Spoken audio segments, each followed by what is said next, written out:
มาดูข้อ2กันก่อนนะครับข้อ2ข้อนี้ข้อใดเป็นสัญลักษณ์ของธาตุ Z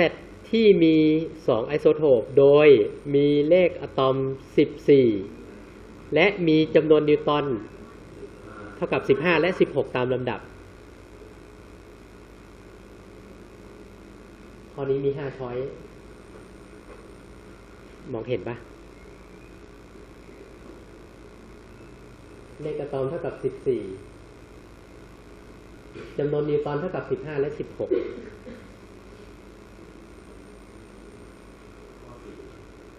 ข้อที่4มีคนตอบข้ออื่นไหมเราสามารถที่จะตัดได้เลยใช่ไหมคำว่าไอโซโทป2ไอโซโทปเนี่ยเราก็ต้องดูเลขอะตอมที่มันเท่ากันใช่ไหมครับเพราะฉะนั้นข้อไหนตัดทิ้งไปได้เลยเนี่ยข้อ2ตัด15กับ16นี่ไม่ใช่ละแล้วก็ข้อ5เพราะฉะนั้นเหลือ1 3 4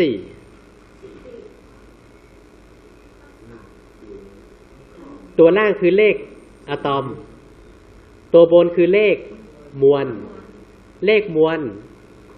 คืออะไรเมื่อกี้เขียนไปแล้วเลขมวลคือจำนวนโปรตอนบวกกับจำนวนนิวตรอนนะครับตอบข้ออะไรข้อที่1ใช่ไหมครับมาจากไหนทำไมต้องตอบข้อที่1เพราะอะไรเพราะว่าธาตุ Z เนี่ยนะครับจะมีโปรตอนเท่ากับเท่าไหร่ครับ14เพราะมันเท่ากับเลขอะตอมใช่ไหมครับเพราะฉะนั้นเลขมวลของไอโซโทปแรกก็คือเอา14ไปบวกกับ15ก็เป็น29นะครับตัวที่2ก็คือ14บวกกับ16ก็เป็น30เพราะฉะนั้นตอบข้อที่อะไรครับข้อ3สิ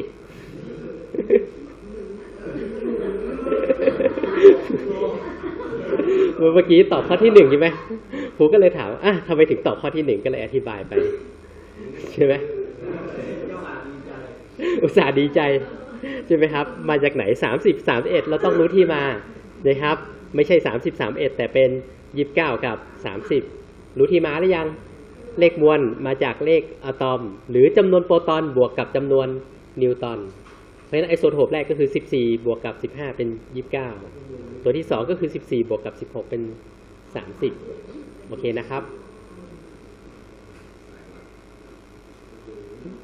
จะลองทำข้อ3ดูไหมตาลายแน่เลยไม่ลองก็ไม่รู้นะครับข้อที่3เนี่ยเขาบอกว่าข้อใดเป็นการจัดเรียงอิเล็กตรอนของไอโซโทปของคาร์บอน62 63แล้วก็64ลองดูสิจะทำได้ไหม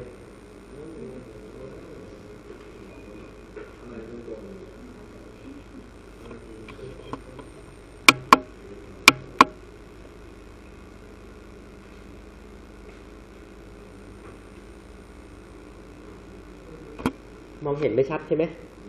ชัดป่ะไอตัวสีฟ้าข้างในเนี่ยคืออะไรครับเนี่ยคือนิวเคลียสจะมีโปรตอนกับมีจำนวนนิวตรอน2จุดนี่คือโปรตอนกับนิวตรอนส่วนไอสีแดงๆรอบๆเนี่ยก็คืออิเล็กตรอนนะครับ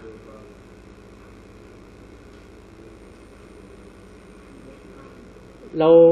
พูดถึงการจัดเรียงอิเล็กตรอนเดียวเราจำได้ไหมครับการจัดเรียงอิเล็กตรอนแสดงว่าเราจำไม่ได้ละถ้าจำไม่ได้ก็เราจะตอบข้อนี้ไม่ได้มันทบทวนการจัดเรียงอิเล็กตรอน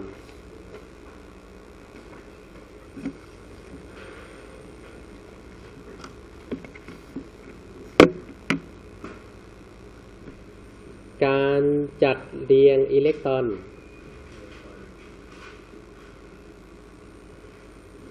นะครับสมมุติว่ามีสัญลักษณ์นิวเคลียร์ตัวหนึ่งนะครับอลูมิเนียมเนี่ยตัวเดิม13 27แสดงว่าไอ้ตัวนี้มีอิเล็กตรอนกี่ตัวครับเนี่ย13ตัวนะครับคราวนี้13ตัวเนี่ยจัดเรียงเป็นยังไงครับตัวในสุดเนี่ยจะบรรจุอิเล็กตรอนได้กี่ตัว2ตัวถัดมา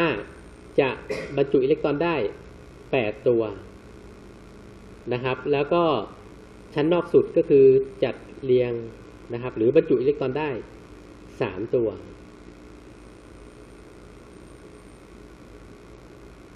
ทำไมถึงเป็นอย่างนั้นนะครับย้อนความไปเลยเพราะว่าดูจากสายตาแล้ว ลืมใช่ไหมลืมเลยนะครับอันนี้คือนิวเคลียสอันนี้คืออิเล็กตรอนคือชั้นพลังงานเราคิดว่าชั้นในสุดเนี่ย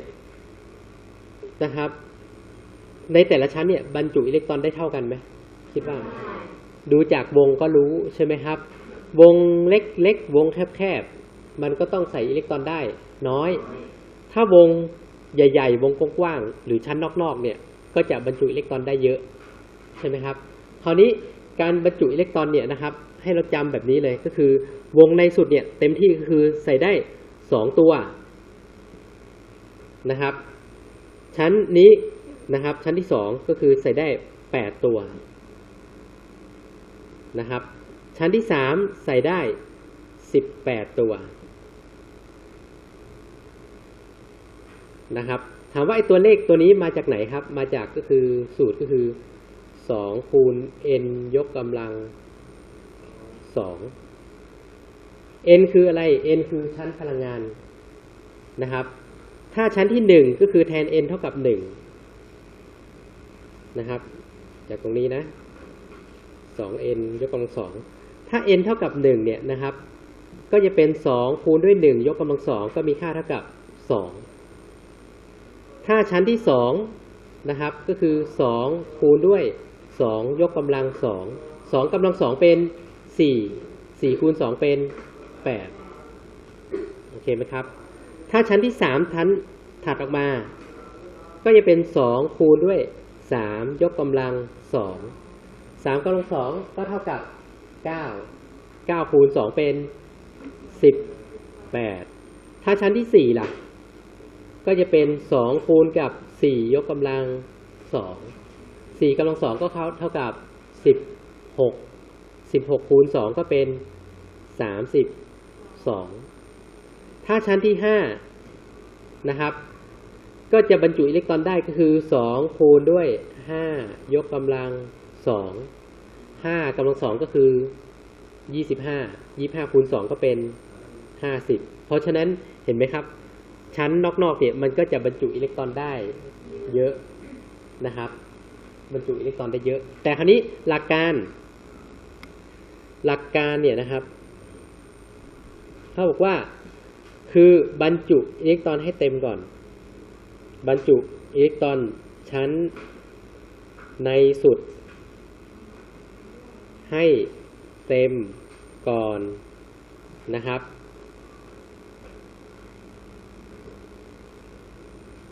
และชั้นนอกสุดอันนี้คือข้อที่1ข้อที่2ก็คือชั้นนอกสุดจะมีอิเล็กตรอนได้ไม่เกิน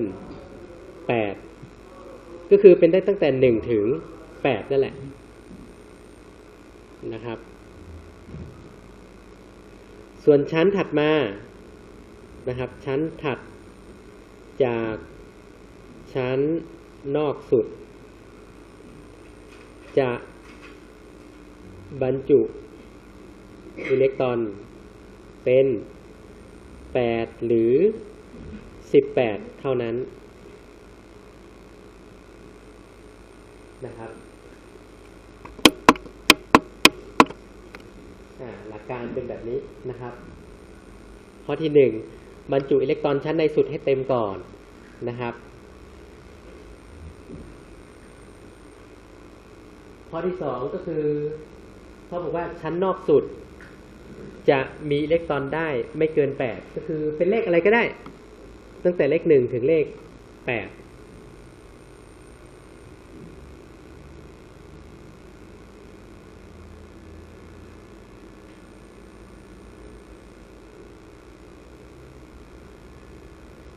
นะครับข้อที่3เขาบอกว่าชั้นถัดจากชั้นนอกสุดเนี่ยนะครับ จะบรรจุอิเล็กตรอนเป็น8หรือ18เท่านั้น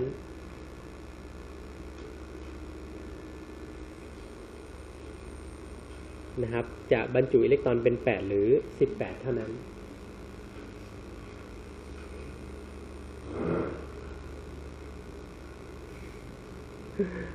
สลบกันไป1 2 3 4 5 ลาย น้ำลายยืดอีกต่างหาก นั่งหลับอ้าปากหวอเลยนะอะไรนะได้ยินแต่คราวนี้ก็นิดนึงเนาะก็คืออยากจะให้เห็นความตั้งใจของทั้งครูและทั้งโรงเรียนนะครับว่าเรามีการจัดติวเพราะอะไรเพื่อเราทางนั้นแหละนะครับจริงๆวันนี้ครูก็อยากจะพักนะเพราะว่าครูเจ็บหลังอย่างที่เคยเล่าให้ฟังใช่ไหมครูเป็นโรคเจ็บหลังนะครับแล้ววันนี้เจ็บมากเลยตอนแรกก็จะสลับให้ครูแม็กมาติวก่อนก็ไม่เป็นไรเดี๋ยวมันจะไม่ต่อเนื่องไง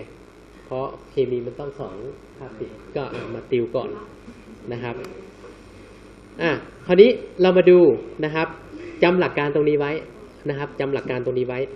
คราวนี้ย้อนกลับมาดูไอ้ตัวนี้อลูมิเนียมเนี่ยอลูมิเนียมเนี่ยมีอิเล็กตรอน13ตัวเนี่ยนะครับเพราะฉะนั้น13ตัวเนี่ยเราก็จัดเรียงอิเล็กตรอนเข้าไปเขาบอกว่าเอาชั้นในสุดให้เต็มก่อนเพราะฉะนั้นเราก็ใส่เข้าไปเลยให้เต็มที่เลยก็คือ2พอถัดมาจากชั้นนอกสุดเนี่ยนะครับตรงนี้ชั้นถัดไปมันบรรจุได้เท่าไหร่ครับได้8ก็ใส่ให้ไปเลยให้มันเต็มเลย8นะครับแล้วก็ชั้นที่เหลือก็คือเหลือ3ตัวก็เอาไว้ชั้นนอกสุดใช่ไหมครับคือใส่ให้เต็มไม่ใช่ว่าเอาใส่ชั้นนอก2นะครับใส่ชั้นกลางเอาแค่1ก็พอ ใช่ไหมแล้วที่เหลืออีก10ตัวเอามาใส่ข้างนอกสุดเพราะว่าเห็นมันวงมันกว้างมันก็ไม่ใช่คือใส่ให้มันเต็มก่อนโอเคไหมครับคราวนี้ลองมาจัดเรียงไอ้ตัวนี้ดูสิ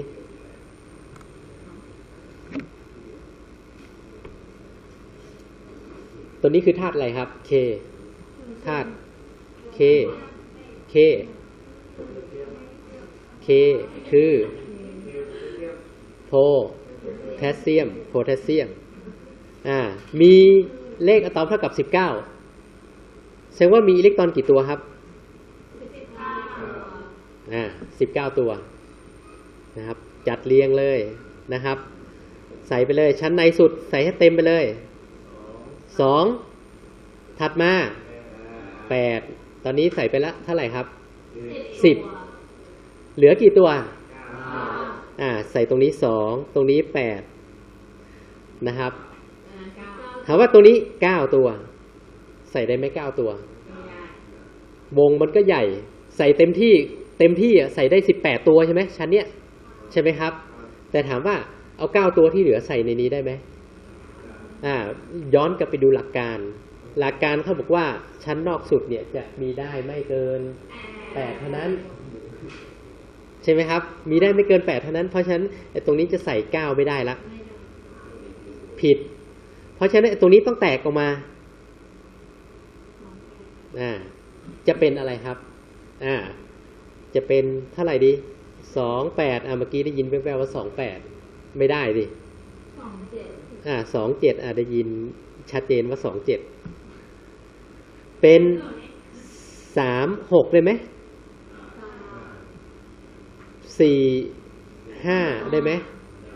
54ได้ไหม63 72 81จะเอาอะไรคราวเนี้ยเพราะว่าตัวหลังเนี่ยก็คือไม่เกินเลยไม่เกิน8ใช่ไหมแต่เขาบอกว่าตัวถัดจากชั้นนอกสุดเนี่ยช่องนี้จะต้องเป็นเลขอะไรเท่านั้นครับต้องเป็น8หรือ18เท่านั้นใช่ไหมครับเพราะฉะนั้นการจัดเรียงตรงนี้ก็ต้องเป็นอะไรครับ2 8 8แล้วก็1ไม่ใช่ว่าจะเอาเลขอะไรมาก็ได้พอนึกออกยังครับใช่คือไม่ใช่ช่องที่3คือช่องที่ถัดจากชั้นนอกสุดนะครับตัวนี้คือชั้นนอกสุดใช่ป่ะเพราะฉะนั้นชั้นที่ถัดจากชั้นนอกสุดเนี่ยจะต้องเป็น8หรือ18เท่านั้นโอเคไหมครับครับพอนึกออกนะคราวนี้ เอาตัวเลขที่มันเยอะขึ้นหน่อย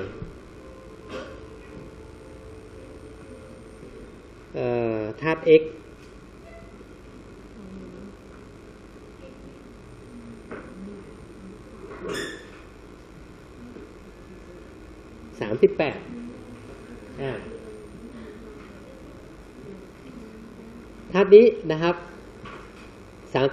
38ชั้นในสุดใส่ได้กี่ตัว2ถัดมาเป็น8ถัดมาเป็น18ยังพอได้อยู่ใช่ไหมตอนนี้ใส่ไปกี่ตัวละ28ตัวเหลือกี่ตัวเหลือ10ตัวเพราะฉะนั้น10ตัวเนี่ยนะครับจะใส่เป็น10เลยได้ไหมไม่ได้ก็ต้องเป็นอะไรครับ8แล้วก็2 73ได้ไหมไม่ได้73ไม่ได้เพราะว่าอะไรครับชั้นถัดจากชั้นนอกสุดมันจะต้องเป็น8หรือ18เท่านั้นโอเคไหมครับโอเคแสดงว่าเราพอเข้าใจแล้วคราวนี้จากตรงนี้เรารู้อะไรบ้างตรงนี้นะครับถามว่าตรงนี้มีกี่ชั้นพลังงานมีกี่ชั้นพลังงานเราตอบว่า5ชั้นดูจากอะไรครับดูจากไอ้ช่องนี้ใช่ไหมแสดงว่ามี5ชั้นพลังงานนะครับเพราะฉะนั้นไอ้ตัวนี้จะเป็นตัวบอกคาบให้เรารู้นะครับบอกคาบก็คืออะไรครับในตารางธาตุเนี่ยมันจะมีแถวแนวตั้งกับแถวแนวนอนโอเคไหมครับถ้าแถวแนวนอนนะครับก็คือเขาจะเรียกว่าคาบ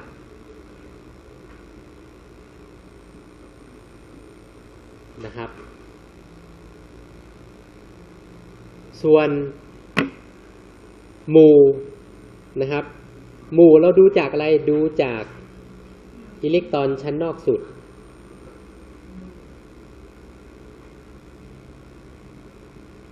ซึ่งตรงนี้เราเรียกว่า valence electron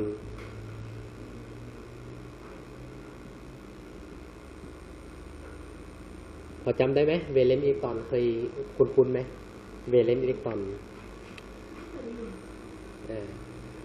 นะครับเพราะหมู่เนี่ยก็คือแนวตั้งนะครับหมู่คือแนวตั้ง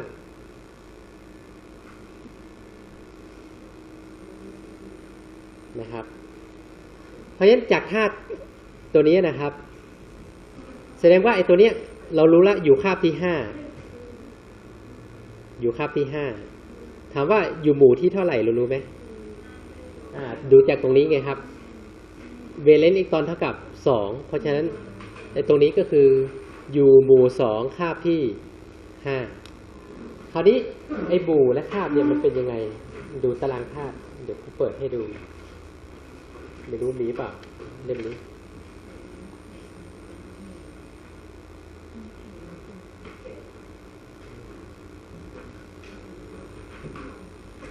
เราเคยเห็นตารางธาตุป่ะเคยเนาะใช่ไหมคิดว่าเราจะเคยอยู่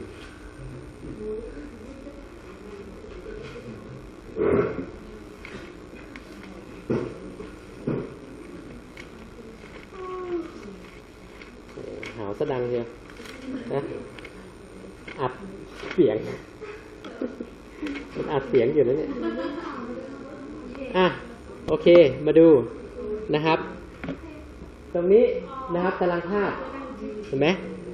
อันนี้แนวตั้งก็คือหมู่ใช่ไหมครับแนวนอนก็คือคาบเพราะฉะนั้นคาบเนี่ยมีกี่คาบตอนนี้แถวแนวนอนมีทั้งหมด7คาบเพราะฉะนั้นครูถึงได้บอกตอนต้นใช่ไหมว่าปัจจุบันเนี่ยนะครับมันมีกี่ชั้นพลังงาน7ชั้นพลังงานนั่นเองที่มาก็คือตรงนี้แหละนะครับมันมีแค่7คาบนะครับแต่ถามว่าทำไมมันต้องเป็นเวเลนซ์อิเล็กตรอนต้องไม่เกิน8หรืออิเล็กตรอนตัวสุดท้ายเนี่ยต้องไม่เกิน8เพราะอะไรครับเพราะว่าธาตุหมู่ปกติเนี่ยนะครับมันจะมีทั้งหมด8หมู่นะครับถามว่าหมู่ปกติคือตัวไหนคือตัวนี้ครับหมู่ปกติอันนี้คือหมู่ที่1ตัวนี้คือ2 3มาตรงนี้เลยครับ3 4 5 6 7 8เพราะฉะนั้นมันมีทั้งหมด8หมู่ในกรณีที่เป็นธาตุปกติ ส่วนไอ้ตรงนี้เป็นธาตุที่ไม่ปกติเราเรียกว่าธาตุ transition นะครับซึ่งของเราเนี่ยนะครับแผนของเราเนี่ยไม่ค่อยเน้นธาตุ transition เท่าไหร่เราจะเน้นธาตุหมู่ปกติโอเคไหมครับเพราะฉะนั้นไอตัวเมื่อกี้ที่เราหาเนี่ยนะครับไอธาตุ x เนี่ยซึ่งมีเลขอะตอมเท่ากับ38เราจัดเรียงเป็น2 8 18 8 2แสดงว่าอยู่หมู่ที่เท่าไหร่คาบที่เท่าไหร่หมู่ที่2คาบที่5เราก็มาดูว่าหมู่ที่2คือตรงนี้หมู่ที่2คาบที่5ก็มาดูตรงนี้เพราะฉะนั้นตรงนี้ก็คือไอ้ธาตุ x ที่ว่านี่แหละใช่ไหมครับมาดูซูมใกล้ๆนี่ครับเห็นไหมตรงไหมนี่แหละครับไอ้38ที่เราเอามาจัดเรียงอิเล็กตรอนเนี่ยนะครับเราสามารถที่จัดเรียงอิเล็กตรอนแล้วสามารถจะระบุได้เลยว่ามันอยู่ตำแหน่งไหนของตารางธาตุโอเคไหมครับจะสามารถรู้หมู่และรู้คาบนั่นเองโอเคไหมนะครับคราวนี้มาดูแต่ตัวนี้มันเล็กกันนะโจทย์เมื่อกี้นะครับ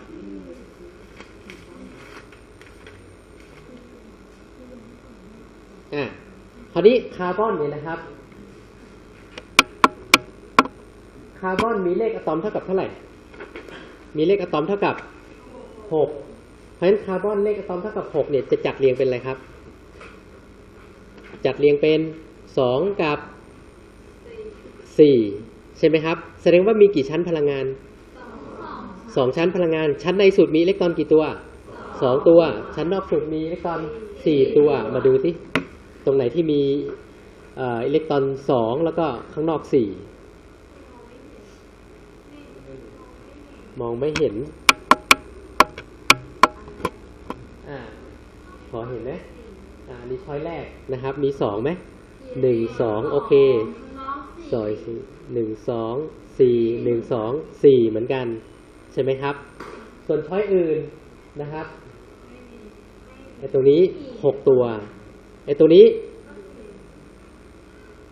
ชั้นในมี1ใช่ไหมแล้วชั้นนอกมี4ก็ไม่ใช่ละไอ้ตรงนี้ก็เป็นไงครับไม่มีตรงนี้ก็ไม่ใช่เพราะฉะนั้นตอบข้อที่เท่าไหร่ครับข้อที่1แน่นอนครับข้อที่1แน่นอนช้อยที่1แน่นอนนะครับแต่ถามว่าทำไมไอ้3ลูกนี้มันต้องต่างกันเพราะมันเป็นคนละไอโซโทปใช่ไหมถึงแม้อิเล็กตรอนเนี่ยจะเท่ากันก็จริงแต่ว่านิวตรอนเนี่ยจะไม่เท่าใช่ไหมครับตัวแรกจะมีนิวตรอนกี่ตัว6ตัวใช่ไหมครับเพราะฉะนั้นตรงนี้เขาจะเขียนเป็น 6n ตรงนี้มีนิวตรอนกี่ตัวนิวตรอนมีกี่ตัว7ตัวคือ13ลบ6ใช่ไหมเท่ากับ7เพราะฉะนั้นตรงนี้มันจะเขียนเป็น 7n ใช่ไหมครับส่วนตรงนี้จะมีนิวตรอนกี่ตัว14ลบ6ก็คือ8เพราะฉะนั้นตรงนี้ก็คือ 8n ก็คือบอกให้เรารู้ว่ามีนิวตรอนอยู่8ตัวโอเคไหมครับงั้นข้อนี้ก็ตอบช้อยที่1ดูการจัดเรียงอิเล็กตรอนเราก็ตอบได้เลยข้อนี้โอเคไหมครับยากไหมไม่ยากนะครับไม่ยากแต่ก็ไม่ง่ายใช่ไหมคือถ้าเกิดว่า